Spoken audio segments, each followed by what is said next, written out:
నమే పార్థాస్తి కర్తవ్యం త్రిషు లోకేషు కించన నానవాప్తమవాప్తవ్యం వర్త ఏవ చ కర్మణి.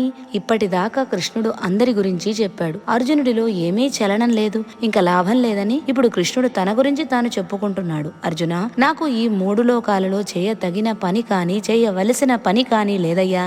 నాకు కావలసింది ఏదీ లేదు, కోరదగినది ఏదీ లేదు, అలాగే నేను కోరుకుంటే పొందలేనిదంటూ ఏమీ లేదు. అయినా నేను కర్మలు చేస్తూనే ఉన్నాను. ఒక విధంగా కృష్ణుడు నేను ఆత్మసాక్షాత్కారం పొందిన వాడిని, స్థితప్రజ్ఞుణ్ణి అని నర్మగర్భంగా చెబుతున్నాడు. కృష్ణుడు సాక్షాత్తు పరమాత్మ అవతారం, నిర్గుణుడు, నిరాకారుడు, నిర్మలమైన మనస్సు కలవాడు, త్రిగుణాలకు అతీతుడు. ఆ ఉద్దేశంలో అనుకుంటే కృష్ణుడికి చేయవలసిన కర్మ అంటూ ఏమీ లేదు, తీరవలసిన కోరికలంటూ ఏమీ లేవు. ఆయన కోరుకుంటే తీరని కోరిక అంటూ ఏదీ లేదు. రెండవ ఉద్దేశం, కృష్ణుడు జ్ఞాని, అన్నీ తెలిసినవాడు, అన్నింటికీ అతీతుడు, మాయ గురించి తెలిసినవాడు, స్థితప్రజ్ఞుడు.